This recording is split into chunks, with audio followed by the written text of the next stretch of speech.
destaques dessa edição do Acontece no Rio. Casa onde teria morado Machado de Assis pode ser tombada. Apesar dos riscos, a prática de soltar balões ainda é comum neste período de festas juninas. Prêmio incentiva a busca por excelência no ensino. Voltamos em instantes.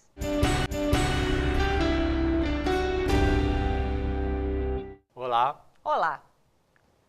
Historiador descobre casa onde o escritor Machado de Assis teria vivido na infância. Ocupado por diversas famílias, o imóvel está mal conservado. Câmara propõe tombamento do casarão. Esquecida por mais de 2 séculos, a casa ainda exibe as janelas, a porta e a escadaria dos tempos do Brasil colônia. A estrutura de pedra, cal e óleo de baleia, comum naquele período, continua intacta. A casa onde o escritor Machado de Assis morou até os 6 anos de idade, hoje abriga várias famílias carentes. O local, na Ladeira da Ajuda, na Gamboa, já foi uma chácara que tinha vista para o mar. Essa casa é o que resta da Chácara do Livramento, cujas origens remontam ao século XVII e no século XIX foi residência do senador Bento Barroso Pereira, depois da viúva dele, Dona Maria Mendonça Pereira. Foi, como é conhecido historicamente, foi na casa desta senhora que nasceu em junho de 1839, Joaquim Maria Machado de Assis. A Academia Brasileira de Letras diz que não há provas suficientes para garantir que a casa serviu de moradia a Machado de Assis. Mas o historiador Milton Teixeira afirma que há documentos suficientes que comprovam esse fato. Há documentação suficiente, inclusive publicada pela própria Academia Brasileira de Letras. Em 1939, quando Machado completou 100 anos de nascido, eles fizeram uma exposição na Biblioteca Nacional e colocaram toda a documentação e a foto desta casa como sendo a casa onde nasceu Machado. Então, a própria academia afirma isso e eu acho que vale a pena preservar esses vestígios agora, haja vista que esta região está sofrendo um processo de valorização extrema e há uma possibilidade dessas ruínas desaparecerem, sendo substituídas por construções modernas. Ainda pode ser recuperada e, quiçá, virá um prédio útil para a sociedade, como seria, aliás, do gosto do próprio Machado se vivo fosse. Depois da descoberta do imóvel, a vereadora Laura Carneiro apresentou um projeto de lei que pede o tombamento da casa. Não seria justo também perdermos esse espaço que ainda se preservam as janelas, algumas paredes. Então, o objetivo qual é?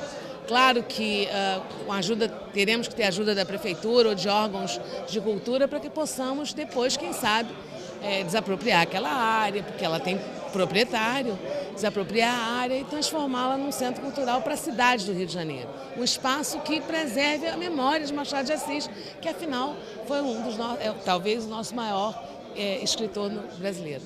São conhecidas outras casas onde morou Machado. Machado nunca foi proprietário de casa alguma, era muito barato alugar. E já se permitiu que a casa que ele morreu foi demolida. Não acho que nós temos o luxo de permitir que a casa que ele nasceu seja destruída também. Se ele nasceu exatamente entre essas 4 paredes ou no terreno da casa, numa outra casa existente, isso é um caso para os arqueólogos resolverem.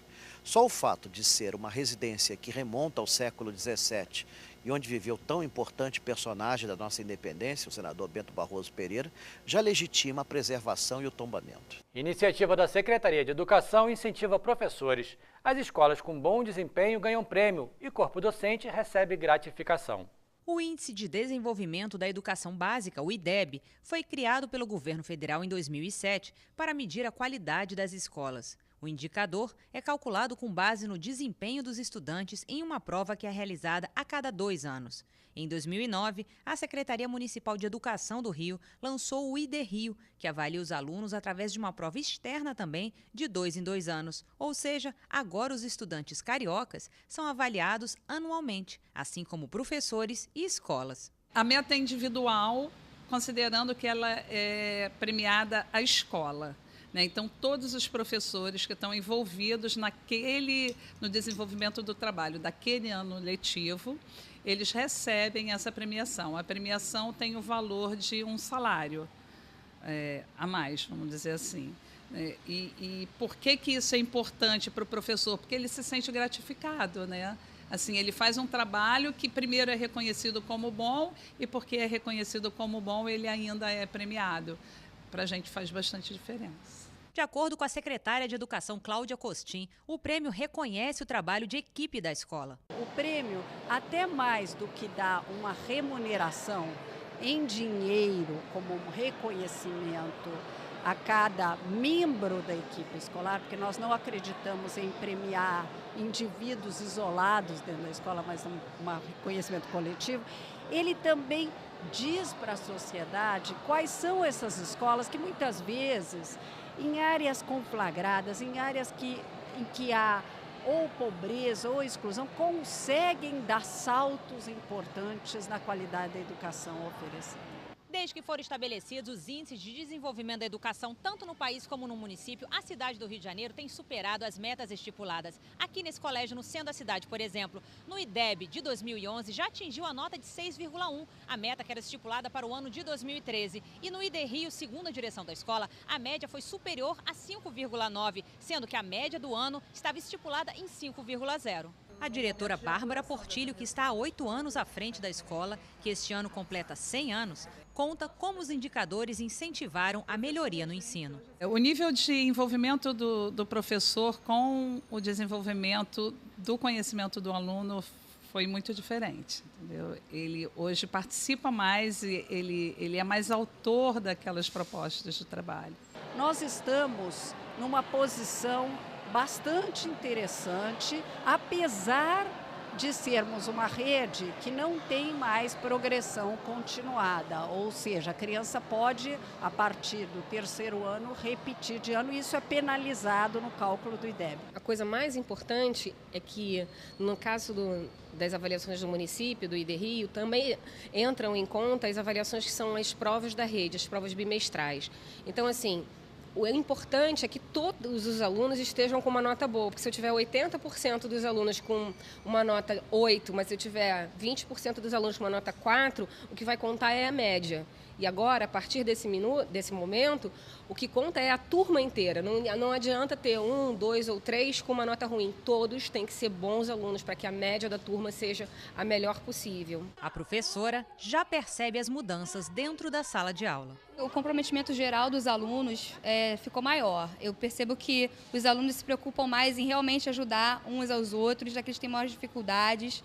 Às vezes a gente passa uma atividade e eu percebo que os que têm mais conhecimento nessa matéria, eles passam a ajudar aquele que está ainda no início. Alguns fazem cursinho, já tiveram conhecimento prévio do inglês e trazem isso para a sala de aula, o que é importante, enquanto tem alguns que nunca viram inglês na vida. Então, a turma fica, às vezes, um pouco heterogênea, né? Então, a gente tenta equilibrar de uma forma que todos consigam alcançar juntos. O vereador Raymond, presidente da Comissão de Educação e Cultura, não considera o prêmio decisivo para a melhora da educação na cidade. Eu acho que a gente não pode discutir melhoria de salário de educação, sempre ganhar alguma coisa a mais é sempre muito bom, porque o professor é muito desvalorizado salarialmente. Meritocracia pode ser, a Constituição inclusive prevê, mas a gente tem que ter esse cuidado para a gente não descuidar, não deixar de lado aqueles que estão mais enfraquecidos, aqueles que precisam ter um olhar mais adequado. Nessa época do ano, ainda é frequente a prática de uma brincadeira perigosa. O balão colore o céu, mas pode causar incêndios, acidentes aéreos e muita destruição. Soltar balão é crime e a pena pode chegar a 3 anos de prisão. A informação é precisa como a lei. Balão, se subir, vai cair. E soltar balão é crime. Mas, mesmo assim, a estatística do Corpo de Bombeiros confirma que a prática ainda é muito comum. De acordo com o Corpo de Bombeiros, uma das maiores dificuldades para se combater o incêndio ambiental no Rio de Janeiro é que a cidade possui a maior floresta urbana do mundo. É o Parque Nacional da Tijuca. Nos últimos dados divulgados pela corporação, só em 2011 foram registrados 7.496 incêndios em vegetação no Rio de Janeiro, e a maioria provocada por queda de balões. No mapa do Rio, as indicações em vermelho são incêndios na mata. A soltura de balões é um crime ambiental. É previsto no artigo 41 da Lei de Crimes Ambientais. Nessa Lei de Crimes Ambientais é prevista a pena de 1 a 3 anos de detenção e uma multa por cada balão encontrado, ou uma pena de prisão e multa, no caso de serem bastante balões.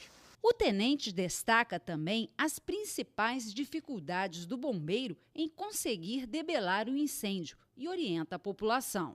Normalmente, esses balões caem em morros, locais de difícil acesso, onde talvez a gente tenha que fazer uma escalada, onde a viatura não acessa. Então, se torna difícil. O bombeiro, nessas situações, ele tem que levar um saco de 20 litros de água nas suas costas para efetuar esse combate. Muitos vereadores consideram fundamental a participação da Câmara em campanhas sistemáticas de conscientização da população sobre os perigos e as consequências de soltar balões, principalmente durante períodos tradicionais, como as festas juninas e agora que a cidade é sede de grandes eventos. Todos nós temos a tradição da festa junina, tudo bem, mas indubitavelmente soltar balão representa um perigo muito grande. Temos conhecimento de experiências de aeronaves que caíram por conta desses balões que têm soltado por aí. Então, eu sou absolutamente contrário. Não se pode expor a vida das pessoas a risco. Incêndio, matas destruídas, nós temos que preservar o meio ambiente. Então, é uma questão racional. Proibição de soltar balão. Um balão, em segundos, ceifa vidas de uma família inteira e dizima uma floresta inteira. Então, há que se ter a consciência necessária para entender, e o entendimento simples, que soltar balões é terminantemente um crime contra a vida humana e contra a vida dos animais e das árvores, a vida em si.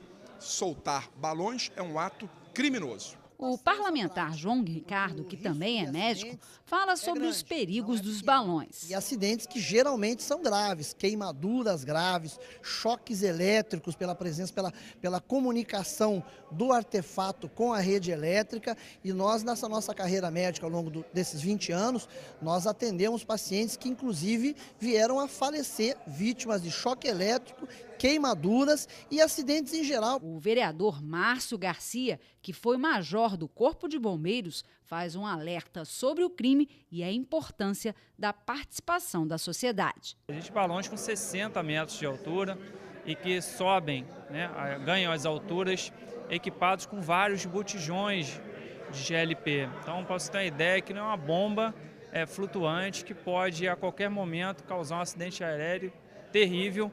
E por imprudência nossa, nossa sociedade, porque ninguém solta um balão desse tamanho sem que as outras pessoas vejam. Então existem vários telefones para a pessoa estar denunciando essa prática e que nós precisamos fiscalizar. A Câmara Municipal deve se envolver no assunto, que é um assunto gravíssimo e traz prejuízos para toda a coletividade, e deve cobrar dos órgãos competentes essa fiscalização. E no próximo bloco, fotógrafos renomados exibem seus trabalhos no Foto Rio.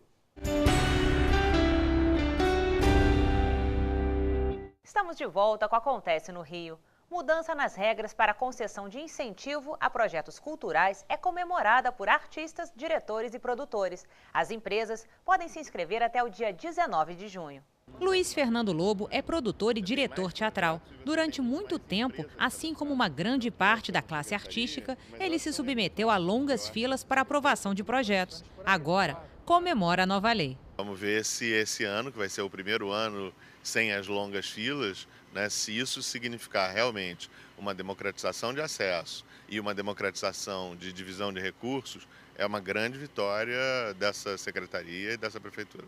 Depois, pelos novos critérios da forma como os projetos vão ser analisados, parece que mais gente vai ter acesso à lei, que esse era um dos problemas da lei. Muito pouca gente tinha acesso a ela. Antes da nova lei funcionava assim. Do total arrecadado do imposto sobre serviço pelo município, em média 0,35% era destinado para o incentivo cultural. Agora, a verba pode chegar a 1%. Em valores, o incentivo de 2012 foi de 14 milhões de reais. Com a mudança, pode chegar a até 48 milhões em 2013. Bom, a nova lei do ISS, na verdade, muda duas coisas importantes, né? A primeira coisa é a quantidade de renúncia, a quantidade de recursos. E a segunda coisa que ela muda é a forma de distribuição desses recursos. Para o secretário de Cultura, essa é a lei de incentivo mais moderna do país. Hoje nós temos a maior lei de incentivo à cultura em nível municipal do país. São 42,9 milhões de reais, que equivale a 1% da arrecadação de ISS de 2012, né? E é, sem dúvida, um valor muito significativo. Tudo ficou mais fácil, mais ágil, mais rápido, mais democrático também, sem nenhum tipo de dirigismo, sem nenhum tipo de limitação e sem aquela história também da inscrição da prioridade cronológica que criava uma série de distorções. Assista agora o resumo da semana na Câmara Municipal do Rio.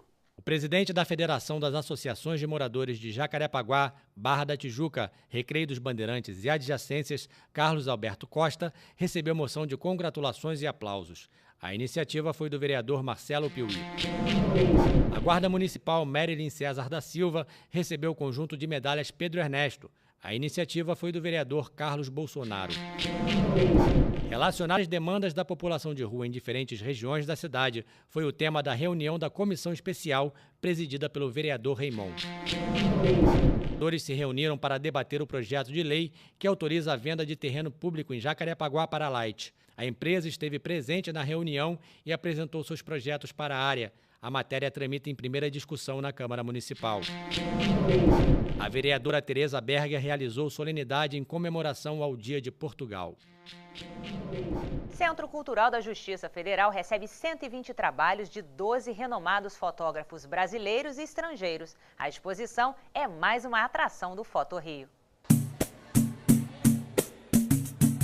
O Rio de Janeiro está em evidência no Foto Rio 2013. A cidade e seus moradores podem ser vistos de diferentes ângulos numa união da fotografia com a arte contemporânea. Mostrando que hoje em dia as diferentes áreas artísticas se cruzam o tempo todo e que o vídeo, a performance, a pintura, a intervenção urbana conversam diretamente com a linguagem fotográfica. Na paisagem construtiva de Cláudia Jaguaribe, podemos ver um panorama dos morros cariocas por outros ângulos.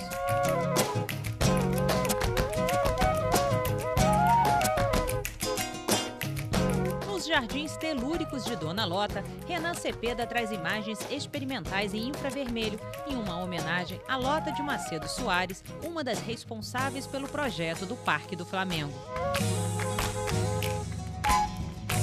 O Maracanã e suas mudanças aparecem no trabalho Linha de Campo de Rogério Reis e Fernando Bueno.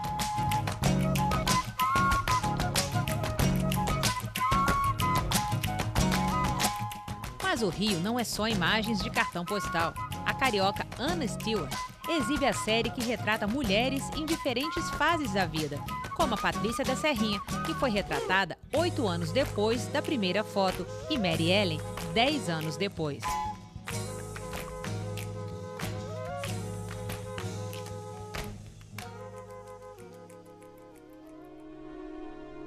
Rodrigo Braga, em uma ação performativa, coloca seu corpo em evidência na série Tônus.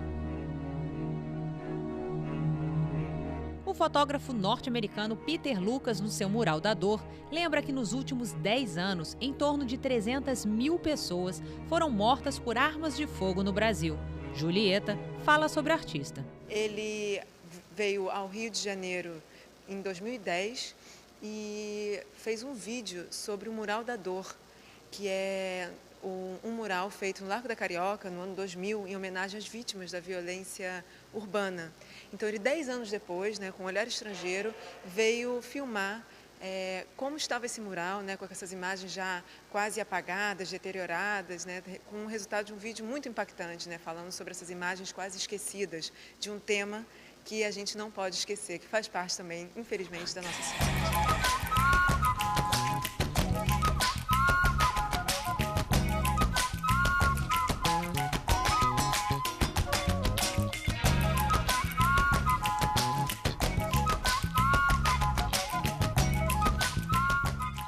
A exposição fica até o dia 21 de julho no Centro Cultural da Justiça Federal. A entrada é gratuita.